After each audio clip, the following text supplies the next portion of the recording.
Our guest received his medical degree from Cornell University Medical College in 1983. His nutritional research has received substantial financial support from Procter & Gamble and Nestle. Results from a pilot study published in 1999 describe the most positive data in the medical literature for pancreatic cancer. Our guest is the author of numerous books, including What Went Wrong? The Truth Behind the Clinical Trial of the Enzyme Treatment of Cancer, One Man Alone, an investigation of nutrition, cancer, and William Donald Kelly, The Trophoblast and the Origins of Cancer, One Solution to the Medical Enigma of Our Times, and the Enzyme Treatment of Cancer in a Scientific Basis. Our guest has been in practice in his Manhattan office since 1987.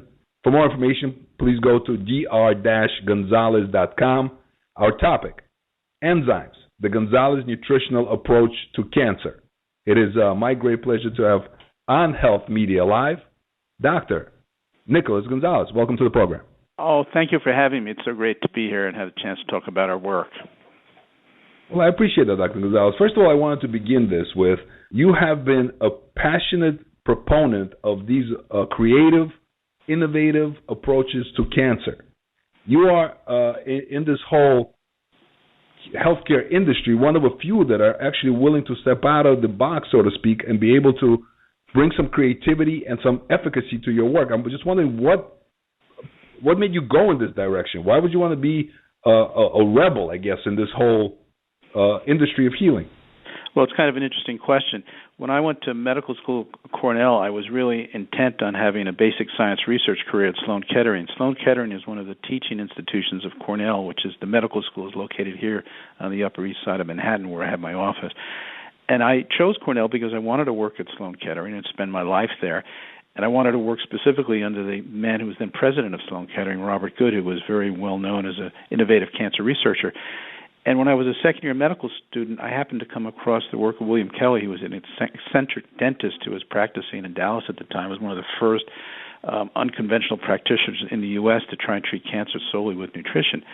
And I had a chance to meet him, and Dr. Good, who was president of Sloan Kettering, had an open mind and encouraged me to just, as a student project, start going through Kelly's records to see whether this infamous or famous alternative practitioner had any success with advanced cancer. And indeed, when I went through his records in his Dallas office, I found case after case of appropriately diagnosed, biopsy-proven advanced cancer who'd done well under his care for 5, 10, even longer, 15 years.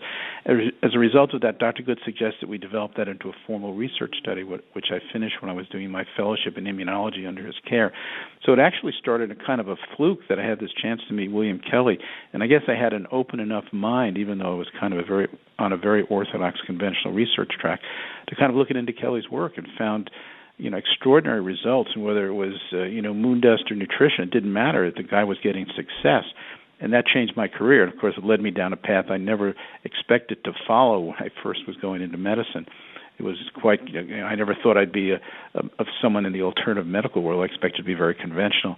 So that's how it happened. It was just a chance meeting with Dr. William Kelly back in 1981 when I was at the end of my second year of medical school. And this is your second career, really. You had a different career before you got involved in medicine.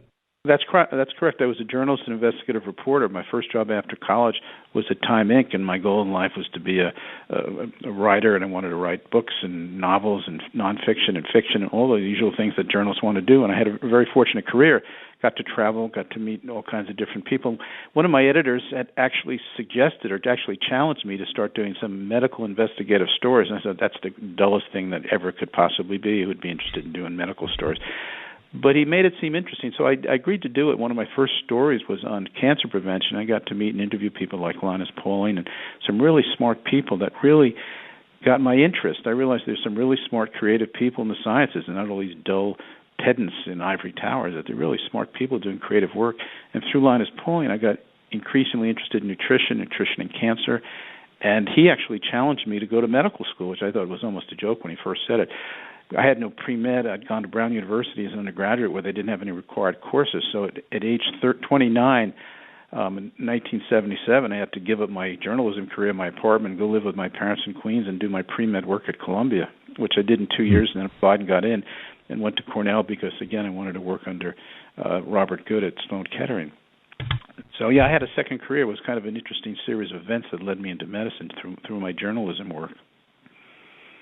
Well, you know what's interesting is the fact that you didn't go in there as a child and were susceptible to the information that the amounts of information that doctors generally receive, and they kind of take for granted that that is just the way things are. You were able to look at things a little bit more from a larger perspective. That's why I think you kind of chose your own course within this whole healthcare arena. You're absolutely right.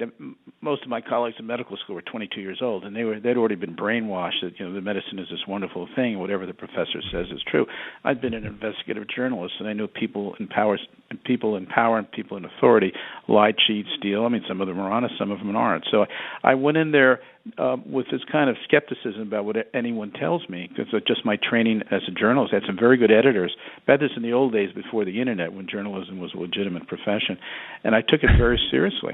And I had superb editors. One of them, Byron DeBell, is still alive. I think he's 86, 87 years old. He was like a supreme New York editor, published a lot of really well-known authors, and he really guided my career. And he always said, you got to go into any story with an open mind. If you don't, which a lot of journalists today forget, if you don't go into a story with an open mind, you're going to lose the truth. If you go in with preconceived notions of the truth, you're going to lose the truth.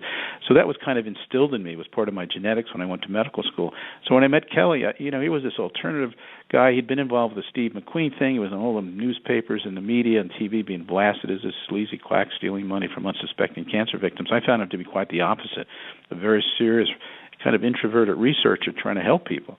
So I had an open mind, and that's why I was even willing to talk to him. And my journalism training, as you correctly suggest, absolutely primed me to have an open mind and to be willing to accept new ways of thinking, whereas my colleagues in medical school, they just accepted whatever was told by the professors without even a question. In fact, they all thought I was kind of weird because I was well known because I was the older guy, I'd been a journalist. So when I was starting to look into Kelly's work as a medical student, a lot of my colleagues thought this was kind of weird. So, and a lot of my professors did as well. So you're right, most of the students just accepted it as almost like indoctrination. I was too old for that, and I'd already had another career where indoctrination was the opposite of what I'd been taught. You had to keep an open mind and always be suspicious of authority. So I approached it quite differently and was able very easily to start looking into Kelly's work without, kinds of doubts and anxieties about it. So you're the only physician who is in integrative wellness, alternative care that I had the pleasure of speaking with, who actually went down this line. A lot of the doctors who come into this whole approach and different view of health and healing usually have to have their own personal health crisis before their eyes are open to what you saw coming into the whole indoctrination, as you say. Yeah, that's very interesting. I've noticed with a lot of my alternative colleagues, a lot of them had a health crisis that couldn't be helped by their conventional colleagues, and in desperation they started looking into alternatives, and they ended up changing their careers. With me, it was kind of more analytical. I was more journalistic, actually. I met Kelly actually through one of my journalism friends who was thinking about doing a book on him because he was so controversial and was all the newspapers, and she thought I might make a good potboiler book and wanted me to meet him because I'd been an investigative journalist and also had 2 years of medical school under my belt, so she figured I could see whether he was just crazy or brilliant or some combination thereof. And I really, completely different approach to what I was doing compared to my colleagues. Unquestionably, it was a completely different approach. And, I had my mind open. And it wasn't because I had a health crisis at all. It was because I had a chance meeting with Dr. Kelly, and I had 7 years of journalism experience and had an open mind. And I was more mature than a lot of my colleagues. I'd been out in the world. And I realized the guy, within 30 seconds of meeting Kelly, just from my experience as a journalist, I knew this guy wasn't a fake or a fraud. He was very sincere, and he really wanted his work to be looked into. That's why he opened his records to me. He really wanted to have someone examine his records because he thought he was doing something beneficial, and he didn't want it to be a secret. You think a quack or someone sleazy, he wouldn't open his records to someone like me, sent from Robert Good, the president of Sloan Kettering. So it wasn't a health crisis with me at all. You're absolutely correct. It was kind of the excitement of meeting someone who was actually reversing advanced cancer with a completely non-toxic nutritional approach. To me, it was an extraordinary discovery to find this guy in his small office down in Dallas, Texas. So, Dr. Gonzalez, what is cancer? I once gave a 7-hour lecture in London. I don't know how my voice lasted, talking about that very issue. I realized we have neither 7 hours, nor would anyone listening want to spend 7 hours listening to me talk about cancer. But our belief in cancer actually goes back to 1902 and the eminent Scottish embryologist by the name of John Beer. John Beer was a professor at the University of Edinburgh. He was English by birth, but spent his professional career at Edinburgh. And he wasn't a physician. He was a PhD. And he had a thesis about cancer that's quite interesting. He was an expert in the placenta, and I'll try and make it brief for your audience, not to put them to sleep, of course. He was an expert in placenta, which is the connection between the growing embryo in mammals and the uterus of the mother, and that's where the embryo is attached to the uterus, it doesn't fall out, and gets the nutrients from the mother and gets rid of its waste and the carbon dioxide into the blood supply of the mother. And it's absolutely critical for embryonic growth in mammals. That's how we survive as young embryos. And he made the observation that the early placenta, what's called a trophoblast, is very much like a cancer. You know, it invades in the uterus like a cancer does. It spreads quickly. It proliferates exponentially. It grows very quickly the way a cancer does. It migrates through the uterus the way cancer spreads through an organ. And they didn't use the word angiogenic, but they knew what that meant. Created a very rich supply of blood, so a blood supply. And Beard first said this is just like a cancer. You know, by 1902, scientists had already figured out what cancer was and how it behaved and what it looked like under the microscope. He said the trophoblast is just like that. And he proposed that cancer doesn't develop from the mature cells in all the tissues and organs in the body, like the tumors they develop from the breast cancer, develops from the mature breast tissue, or lung cancer develops from the mature lung cancer, and colon cancer from the mature colon cancer. He said that's not true at all. He said what happens during embryonic growth, some of these very primitive early placental cells don't end up in the placenta but migrate through the body and end up in nests in various tissues and organs, in every tissue and organ in the body. And at some point in adult life, they stay their entire life. And he said at some point through inflammation or infection or some abnormal stimulus, these, he called them vagrant trophoblasts because they're in the wrong place at the wrong time, both in men and women, will start growing like a placenta in the wrong place and invade and grow exponentially, and they can invade through the tissues and create a blood supply. And he said that's where cancer comes from. It comes from this misplaced trophoblast in these nests throughout the body. And interestingly enough, what he was describing, of course, were stem cells. They wouldn't be named until the 1960s. We now know that in every tissue and organ in the body, there's these nests of primitive undifferentiated cells that have a useful function. They serve as a reservoir for replacement cells for tissues and cells that are lost through normal turnover, like in the intestinal tract, from injury, from cell death. And they were the replacement. That's how we live. We couldn't live without stem cells. Well, what Beard discovered in these what he called the trophoblasts that break off from the placenta and migrate through the body were stem cells, although he didn't call them that. And if they're stimulated in the wrong way at the wrong time, they become tumors. So he said that cancer always develops from early placental cells that exist in all of us, spread throughout the body, and exist in these primitive nests of cells in every tissue and organ that normally sit there quietly. We now know they have a useful function. They serve as a replacement as needed. When they grow uncontrollably, however, they can become cancer. So that's what we believe. We believe he was right. Now, there are scientists today that are beginning to believe that cancer develops not from the mature cells that normally behave in a healthy fashion and then go berserk and become genetically primitive and start growing without control and become invasive and migrate and produce a blood supply, but they actually develop from stem cells. So Beard may have been right that cancer develops from these primitive, undifferentiated nests of cells that exist in all our tissues, that through some abnormal stimulus start growing uncontrollably and become what we call cancer, and what he called a vagrant trophoblast, or placenta growing in the wrong place at the wrong time in both men and women. So we believe it comes from those cells, and any abnormal stimulus like infection or inflammation or heavy metals, inflammation is a big area of research in cancer medicine today, and it stimulates these stem cells / trophoblasts to start growing uncontrollably. And they have enormous replicative potential. That means they can reproduce very quickly if stimulated. Normally they do that to help replace tissues that are lost through injury, disease, just normal death. But if they grow too much without control, they become cancer. So that's what we believe. We believe it develops from these placental cells growing in the wrong place at the wrong time.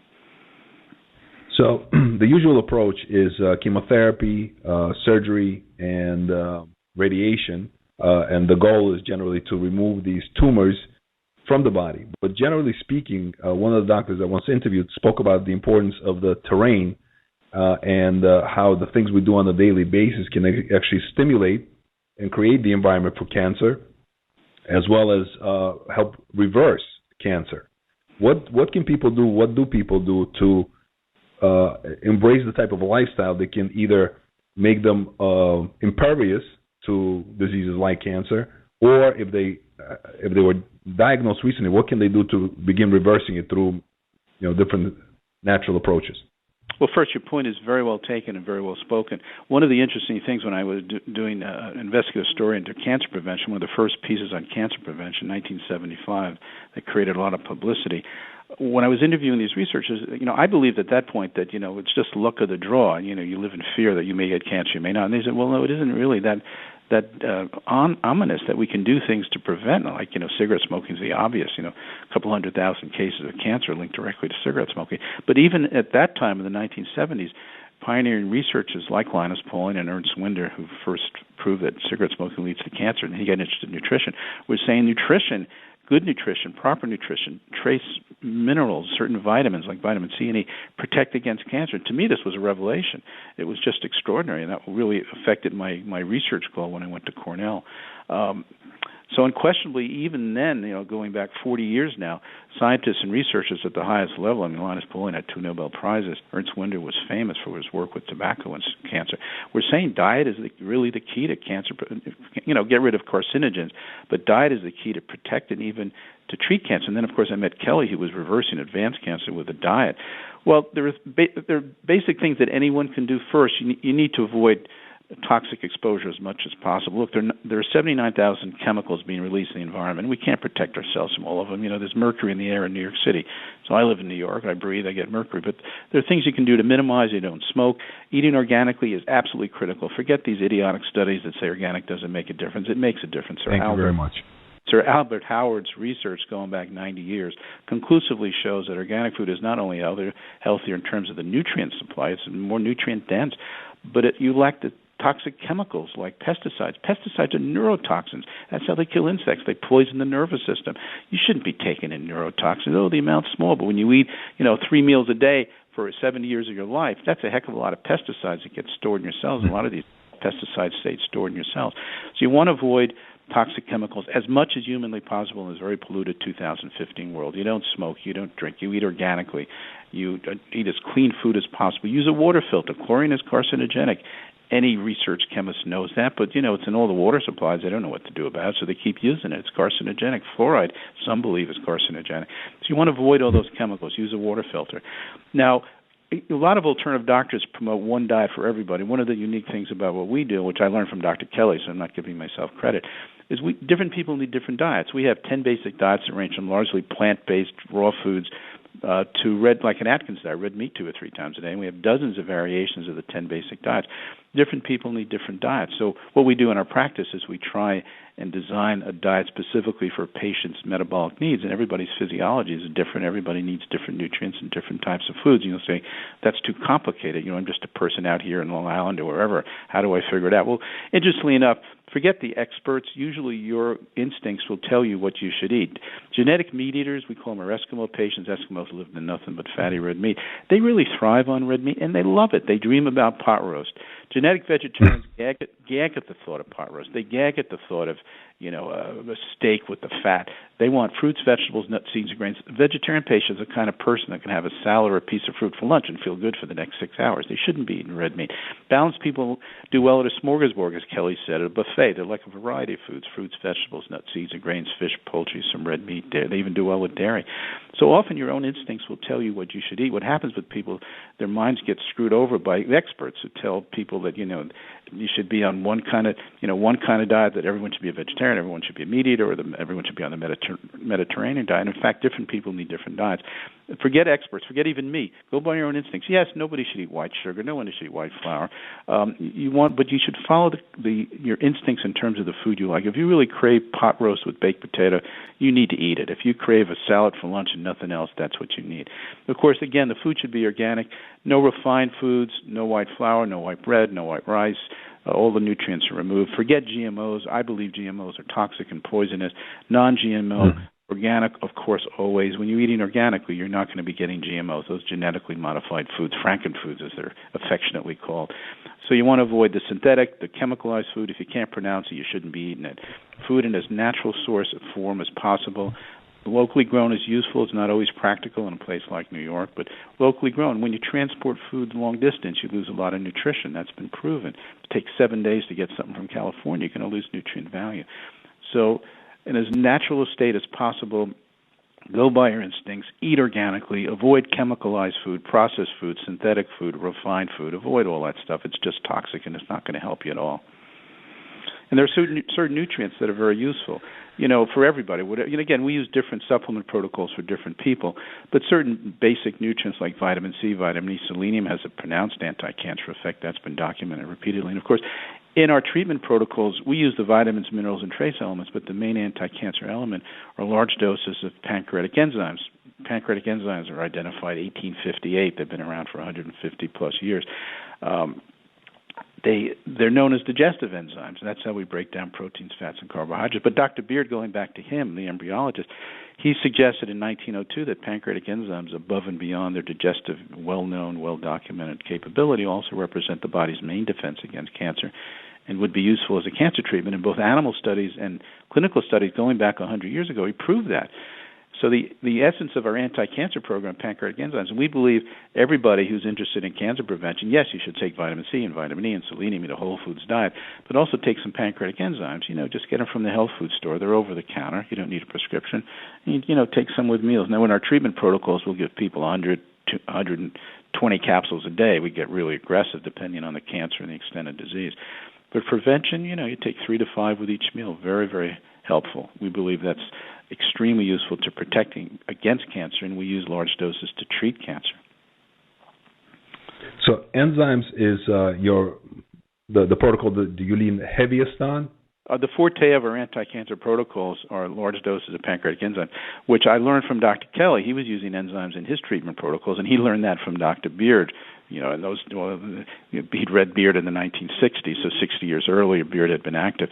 So, the large doses of pancreatic enzymes are the main anti-cancer element of our program, and we believe they're very efficacious, and we believe the most effective way of knocking out cancer. And we also believe that the body's main defense against cancer, not the immune system, but the pancreatic enzymes. So it's basically an enzyme-based treatment. I once interviewed a surgeon who was an oncologist surgeon, and what she told me was that if someone has a tumor and it's carcinogenic, it's cancerous, that the first protocol should be to remove the tumor, and then you can do all the other things like enzymes and nutrition and all the things. What are your thoughts around that? Do we start with surgery just to make sure we've done our part? Well, I'm a pragmatist, and I do whatever it takes to get a patient well. For example, we get a lot of phone calls from patients that have breast cancer, and they've been biopsied, and it's proven cancer. It's just localized. It hasn't spread. They want to come see me because they don't want surgery. Well, no one wants surgery. Just like no one wants to go to the dentist. No one wants surgery. But to give the devil its due, 80 to 90% of early-stage breast cancer can be cured with surgery. So if it's localized, why not just do the surgery and try and do the minimal surgery? The doctors are getting less and less aggressive with the surgery. They used to do these extensive mastectomies 40 years ago that we now know you don't have to do. So surgery can be curative. If you have a tumor in your colon that's about to cause an obstruction, you can die if you don't get that tumor out. You wouldn't even be able to do my therapy. So that's a case where you should get just like if you have appendicitis, you can fool around with herbal remedies, but get the appendix out or you could die. So we do it on a case-by-case basis. I mean, a lot of the patients we see, it's already spread out of the original site, so surgery is really not an option. They've already had, a lot of them have had chemo and radiation. I had a patient just last week, who has breast cancer, and it seemed localized, and then they did a PET scan, and it was spread to multiple areas, so surgery was not an indication. She contacted us, and we took her because surgery would not be, the horse is already out of the barn in her case. So we do it on a case-by-case basis. If we think surgery could be curative for a patient, we'll tell them to do it because it's to their best interest. For example, in a colon tumor, you don't want to have an obstruction. Patient can die from that. And it takes a while for the ARC program to really kick in and get this stuff under control. So we do whatever it takes to get somebody well, and sometimes it does involve surgery. We're here with Dr. Nicholas Gonzalez. Our topic is enzymes, the Gonzalez nutritional approach to cancer. You can find more information about Dr. Gonzalez at dr-gonzalez.com. So cancer is much more complex and much more difficult than just maybe getting on a juice fast, for example, that some people promote as a cancer cure or a cancer prevention. I mean, of all the different pieces that bring cancer into a person's life, we're talking about like heavy metal toxicity, lots of sugar consumption, a lot of stress, lack of nutrition, an abundance of carcinogenic chemicals bioaccumulating in their body, excessive fat. What are all these pieces that people assemble over a lifetime to make them so susceptible to getting cancer? I mean, we're at this point, I think 1 out of 3 people, 1 out of 2 people that's going to get cancer in their lifetime. 1 out of 2 is going to get it, and 1 out of 3 is going to die for it, and it only gets worse. They die from it. So it's 1 out of 2 that's going to be diagnosed with it, and 1 out of 3 is going to die diagnosed with it. So the statistics are pretty scary out there. So people really need to take action. But as we were talking earlier, there are things you can do to protect yourself. I mean, no one has 100% protection. The world's so polluted. The Japanese are dumping tons of radioactivity in the environment from that nuclear power plant. I mean, we're all at risk. But you can do lots of things proactively, so you don't have to be a helpless victim sitting home being frightened of cancer. Eat organically, do things like juicing, take some supplements, take some enzymes, and detox. You and I haven't talked about detox, but that's critical. Our program involves individualized diets, supplements with the enzymes, and the third component are the detoxification routines. I've done coffee enemas since 1981. When I met Kelly, he convinced me how important they were. We live in a very polluted world, and we have to do things above and beyond the normal to keep our bodies clean. And coffee enemas, for example, really help the liver work better. We don't prescribe them to clean out the colon, although they do. They help the liver work better. And, of course, the liver is the body's main detoxification organ, and that's where environmental chemicals, your own metabolic waste, are processed, neutralized, prepared for excretion. When you drink coffee, it tends to suppress the liver. You take it as an enema. It stimulates certain nerves in the lower bowel. When they're turned on, they feed right back to the liver within seconds, cause the liver to release all its toxins. So people say, why do you do coffee enemas? Well, the world's polluted. You need to do it. And I've had one doctor at a conference confront me and say, coffee enemas are abnormal. And I said to him, you're absolutely correct. And when the world is made perfect and there's no more pollution, I'll stop doing them. But until that beautiful time when the world is remade perfect, you have to do coffee enemas, and I believe, and other things to keep the body clean. Juice fast, for example. I don't think juice fasts alone are going to reverse cancer in most patients. You need the supplements and the enzymes. But they're absolutely helpful to keep the body clean. We do colon cleanses. We do a kidney cleanse, a citrus fast, which helps clean out the kidney. So we use all these detoxification routines that are as important as the diet and the supplements. So there are things you can do like that to override heavy metal toxicity, and all the things you correctly pointed out that really are predecessors to developing cancer, heavy metals, all the toxicity environment, the junk food. Look, I grew up on junk food. When I met Kelly in 1981, I had to undo damage. When I was a journalist, my idea of get vitamin C was from a Bloody Mary. I didn't know anything about nutrition. So I had to change my life and did. But you can really, the amazing thing is the body is extremely malleable and flexible. It can really repair even from damage, even from, in my case, 29 years of bad nutrition. I was able to undo all that. I wasn't sick. I have strong genetics, but I probably would have ended up in trouble had I continued eating the way I was. So you can repair the damage. The body's quite remarkable. It can undo even the damage of years and decades of bad eating and bad living. I see it in my patients that come in, in their 50s, 60s with cancer. They lived on junk food, and they want to change their life, and they do, and they get really healthy. It's often healthier than they've ever been in their life. So the body can repair, rebuild. You can get rid of cancer, and you can protect yourself against cancer. So cancer shouldn't be the scary thing it is. You can prevent it. You can get over it if you have it. We see that in our practice. So I think when you talk about juicing and coffee enemas, that's the Gerson. What's the name of the? Gerson, yeah. Max Gerson, yeah. Gerson used coffee enemas. He was active during the 1940s and 50s. He died in 1959. His daughter, Charlotte, age 93, kept the therapy alive, and his grandson, Howard Gerson Strauss, helps run the clinic in Mexico where they are. He was big on the coffee enemas, and even though they get criticized and kind of laughed at by the conventional doctors, they come right out of conventional medical literature. I mean, Dr. Kelly actually learned about the coffee enemas from the Merck Manual, not from actually Gerson, although Gerson was doing them. Kelly learned about them from the Merck Manual, which is a compendium of conventional medical treatments that comes out every year, published by Merck Sharp and Dohme, the pharmaceutical company. And they were right in the Merck Manual right up until 1977. Most nursing texts discussed them. They just was an old line therapy that they found patients really felt better with them. We have dozens of studies we got out of the literature from the 1920s, 30s, and 40s, and even in the 50s, where mainstream physicians were using enemas and coffee enemas and all kinds of enemas to all kinds of problems, from arthritis to mental illness, with great success. The results were published in the mainstream academic literature, but the current generation of doctors doesn't know anything about it because they've all been brainwashed, so they don't know it. They don't know that literature, but we've collected it. So these things are really powerful. That really help the liver and the kidney and work better, help the body detoxify, help the body get rid of all kinds of toxins that come in from the environment, foreign toxins, our own metabolic waste that back up, keep the liver, the kidney working. We have a skin brushing thing that keeps the skin working. Skin is a detox organ. It's one of the biggest. The body gets rid of toxins. The liver, the intestine, the kidney through breathing through the skin. We have baths that we use that help get toxins out of the skin. We have skin brushing we recommend. So all these things really help the body get rid of all the chemicals and toxins that you were talking about. So all these things patients can do themselves. I do them. I work 12, 14-hour days. It's not like you spend your life doing it. You can work it into your schedule. So I like the coffee animals. That's a good idea. The juice fasting, I like that. The citrus fasting, just like a lemon water you drink. Yeah, what we do. No, what we do is you wake up the first day of the fast. You make a punch consisting of the juice of 6 lemons, 6 grapefruits, and 12 oranges, preferably organic. You can squeeze it the old-fashioned way or peel it. You don't use the peel. You peel it, run it through the juicer. And take that citrus juice and put it in a gallon jug, like an old, preferably glass, like an old apple juice jug, and add enough clean water so you have a full gallon of liquid and you drink it down through the day. Gallon's a fair amount of liquid. It's about 1,500 calories. You don't get too hungry.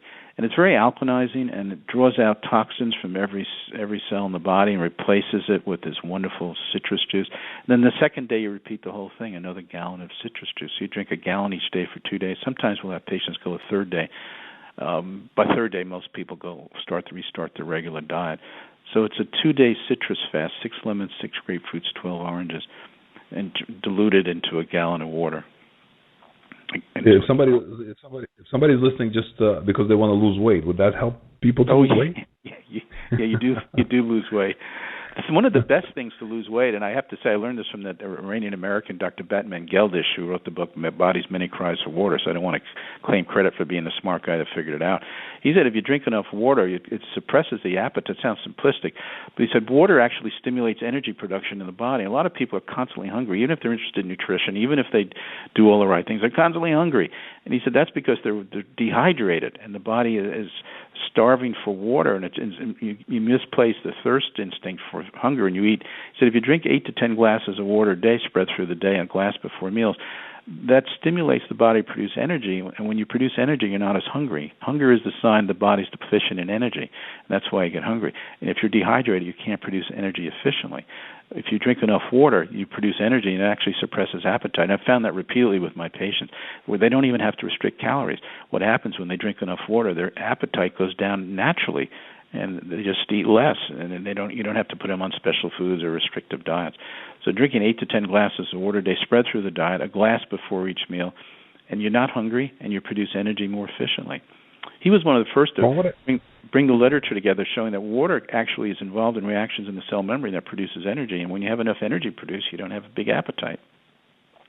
From what I remember of that book, he also talked about the importance of quality salt in your water and in your diet. What's your feeling on salt and what kind of salt? Absolutely important. Gerson, you mentioned Gerson earlier. Gerson was adamantly against salt. It was just a misgiving on his part. He just didn't understand the complexity of salt. I remember reading that. Salt is an essential nutrient. I mean, I feel terrible myself. I always experiment with diet. If I go off salt for 36 hours, I'm ready to climb a wall. I feel just awful. I get irritable and anxious. Salt is a natural sedative, actually, as Batman Geldish again points out correctly. I mean, I've checked a lot of the literature he quotes, and he's right. I mean, he really put the literature together over a 25-year period. He's now dead, but he did a brilliant job. Salt's a natural sedative. The body needs salt. If you're salt deficient, also you don't hold on to water. He was one of the first to point out that high blood pressure usually is not because we have too much water, because we're water and salt deficient. And what happens is the body, in its desperation to keep the blood volume constant, and when you're dehydrated, starts shutting down the smaller arteries, and that's what raises the blood pressure. He said blood pressure is a sign of dehydration, not overhydration. And I find that repeatedly, that will put people on enough water with some salt, and contrary to what everything is believed in the conventional medical world and everything I was taught, the blood pressure goes down. So, I just did that last week with another patient who had high blood pressure. Probably put him on water with some salt. They were panicked and thought I was crazy. They did it, and their blood pressure went down. So water suppresses appetite, and salt is absolutely important. You need the salt with the water. He suggests half a teaspoon a day, which is horror of horrors to any cardiologist. Half a teaspoon of salt. That's like 2 grams a day. Ooh, that's terrible. No, I eat that every day myself, have for years. So it's an essential nutrient. It's absolutely essential to keep the volume, the extracellular volume normalized. It's a hypnotic. It helps with sleep. The simple trick to sleep is a glass of water and a little pinch of salt on your tongue. Salt's a natural sedative. I've literally taken people off of sleep medications with that routine. This is I've done interviews for so many years. This is revolutionary stuff, a lot of it. So thank you very much, Dr. Gonzalez. I appreciate you sharing it with us. I wanted to ask you in the, I guess, like 5 minutes left. First of all, what role does Candida play and leaky gut in cancer and inflammation? Well, Candida can cause leaky gut, and leaky gut can cause Candida. Leaky gut, as your listeners probably know, is when the intestinal tract through inflammation gets leaky and whole proteins and toxins aren't kept out of the blood supply, and they get in circulate and make you sick. And Candida, which is a yeast, it can grow in the intestine, usually because of the overuse of antibiotics or hormones like steroids. The Candida will grow. Or if the normal bacteria in the gut, there are over 600 species of healthy bacteria that should be growing in the gut, and bacteria can knock most of them out, and then Candida can grow in. There are certain bacteria in the gut that suppress Candida growth. When they're knocked out from antibiotics, Candida thrives, and it gives off toxins. A lot of people have terrible Candida, walk around they'll say they feel toxic or they almost feel like they have a hangover. Well, Candida will actually produce an alcohol that can make you feel like you have a hangover. So people get quite sick from Candida. It can produce everything from skin rashes to brain fog. And it really can provoke kind of a chronic inflammation. When you have toxic chemicals and alcohols from Candida and abnormal proteins, et cetera, that aren't being digested properly, and they leak through the leaky gut, leak into the blood supply and circulate, they cause inflammation around these stem cells, and then they start growing uncontrollably. So, yeah, it's over time, things like leaky gut and Candida, we believe, can predispose to cancer. Now, there's a guy in Italy, Simoncini, who believes cancer is Candida. We don't believe that, but we certainly believe Candida can precipitate leaky gut and in turn chronic inflammation throughout the body that can lead to a cancer-type situation. So I think there's absolutely connection in those things. Do you have a recommendation as to what to do with Candida? Yeah, well, usually it's kind of sometimes the simplest things work the best.